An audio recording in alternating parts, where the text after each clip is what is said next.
अर्शी एक struggling film maker थी जो न जाने कितने वक्त से अलग अलग प्रोड्यूसर्स को कांटेक्ट करके उनसे काम मांगने की कोशिश कर रही थी, मगर छोटे मोटे काम के अलावा अर्शी को कोई काम नहीं मिल पा रहा था।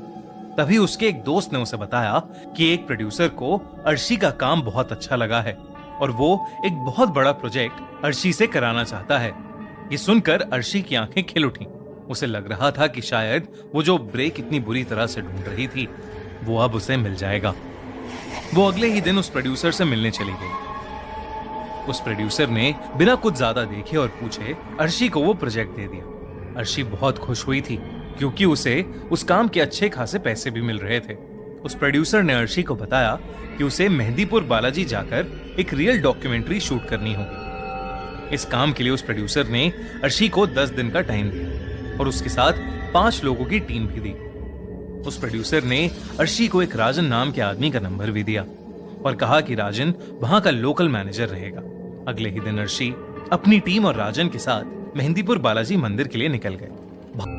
अर्शी मेहंदीपुर बालाजी मंदिर पहुंच गई थी, लेकिन मंदिर पहुंचते ही अर्शी को एक अलग ही सेंसेशन फील होने लगी। वो एक्साइटेड तो थी, मगर उसके साथ साथ उसे एक अजीब सी बेचैनी फील हो रही थी। अर्शी और उसकी टीम शूट शुरू करने से पहले मंदिर को अच्छे से देखना चाहते थे। जब अर्शी मंदिर एक्सप्लोर कर रही थी तो अर्शी ने वहां ढेर सारी डिस्टर्बिंग चीजें देखी। आंगन में कुछ औरतें बैठकर अजीब सी हरकतें कर रही थीं। कोई औरत चिल्ला रही थी, कोई पागलों की तरह बस हंसे जा रही थी। उन्हीं में से एक औरत ने अर्शी की तरफ देखा और वो अचानक ही हंसते हंसते रुक गई और फूट फूट कर रोने लगी। अर्शी वहां से तुरंत आगे चली गई। चलते चलते अर्शी मंदिर के बीच में लगे पेड़ के पास आ गई। उसने देखा कि वहां एक बूढ़े बाबा बैठे ध्यान में लगे थे। अर्शी वहां से जा ही रही थी, पर तभी बाबा ने उसे आवाज लगाई।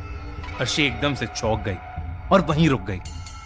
उन बूढ़े बाबा ने आंखें खोली और अर्शी को घूर कर देखा। उन्होंने उससे कहा, बालाजी के मंदिर में कई चमत्कार भी होते हैं, लेकिन कई खौफनाक चीजें भी। ये कहते ही वो बाबा अजीब ढंग से हंसने लगे। अर्शी के साथ मौजूद राजन उसे वहां से ले गए। राजन ने अर्शी को बताया कि अगर कोई उसका नाम पुकारे तो पलट कर नहीं देखना। मंदिर के अंदर जो प्रसाद मिले उसे घर लेकर बिल्कुल भी मत जाना। अर्शी ने ऐसी बातें पहले भी सुनी थी। उसकी माँ उसे बताया करती थी कि बालाजी मंदिर में भगवान की बहुत ही ताकतवर शक्ति है जो लोगों को शैतानी काली शक्तियों से बचाती है। लेकिन अगर किसी इंसान ने बालाजी मंदिर के नियम तोड़े तो वो काली शक्तियां उस इंसान को हमेशा हमेशा के लिए जकड़ लेती हैं। इसके बाद अर्शी मंदिर में दर्शन करने गई और पंडित जी ने उसे प्रसाद भी दिया। उसने प्रसाद तुरंत वहीं खा लिया और फिर मंदिर से बाहर आने लगी। उसके आसपास भीड़ थोड़ी ज्यादा थी, इसलिए पूरा ध्यान मंदिर से निकलने पर था जब अचानक अर्शी को किसी ने पीछे से पुकारा। राजन की बताई बात अर्शी के दिमाग से निकल गई और उसने पलटकर पीछे देख लिया। वहां कोई भी नहीं था। अर्शी मंदिर से बाहर तो आ गई थी, मगर अब उसका माथा बहुत तेज दर्द से फटने लगा था। तभी अचानक उसका फोन बजा और वो एकदम से हड़बड़ा गई। अर्शी का फोन उसके हाथ से छूटकर नीचे गिर गया और टूट गया। वो अपने फोन के टुकड़े उठा ही रही थी कि तभी उसकी टीम का एक मेंबर आया और उसे बुलाकर अपने साथ ले गया। मंदिर से वापस आते ही अर्शी की तबीयत बिगड़ती जा रही थी। अर्शी का मन बहुत भारी होता जा रहा था। उसे ऐसा लग रहा था कि जैसे उसे ठीक से सांस नहीं आ रही हो, और इसलिए अपने होटल पहुंचते ही अर्शी रूम में जाकर दवाई लेकर सीधा सो गई।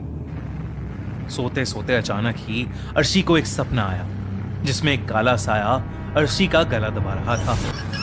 अर्शी को ऐसा लगने लगा जैसे उसका दम घुट रहा हो।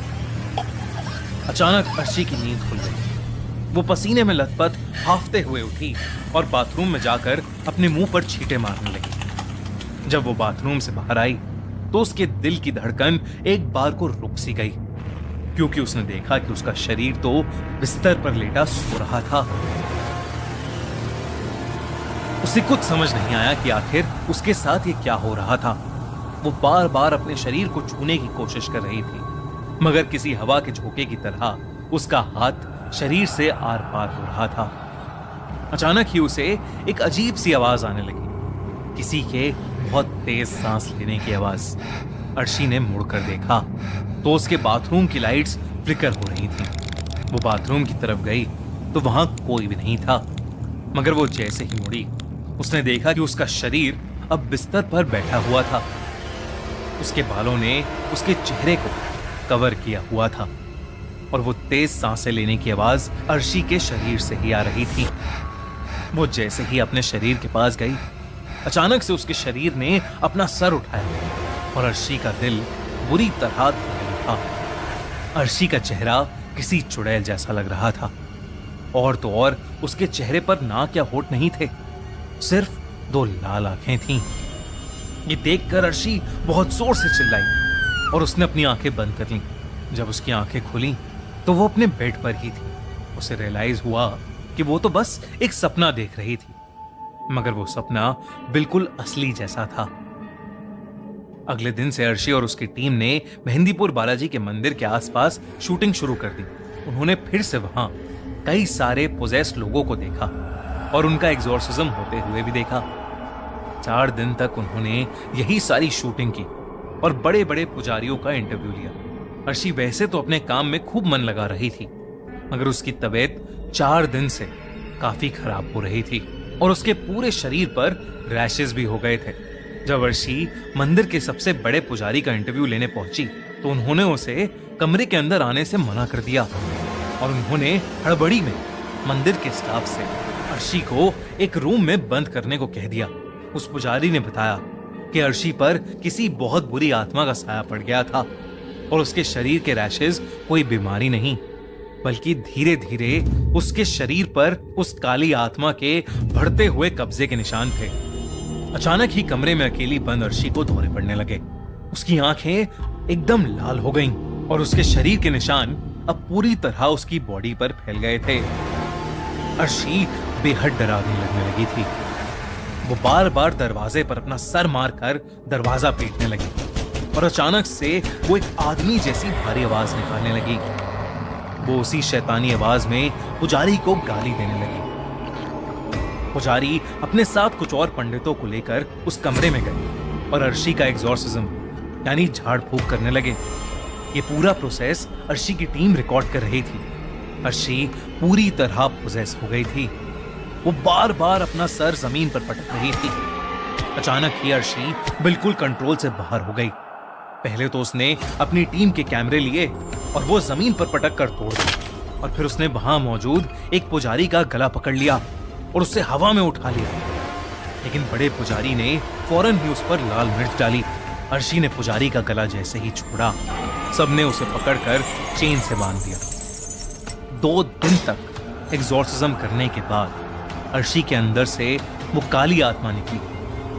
अर्शी ठीक तो हो गई, लेकिन वो बहुत कमजोर हो गई थी। उसे अपना एग्जॉर्सिज्म बिल्कुल याद नहीं था, मगर अपनी टीम की बातें सुनकर वो हैरान रह गई। इस इंसिडेंट के बाद अर्शी को उस डॉक्यूमेंट्री प्रोजेक्ट से हटा दिया गया और अर्शी ने फिल्में बनाने का सपना हमेशा हमेशा के लिए छोड़ दिया। पर अर्शी कभी समझ नहीं पाई कि उसके साथ ये सब क्यों हुआ और कैसे। आपको क्या लगता है,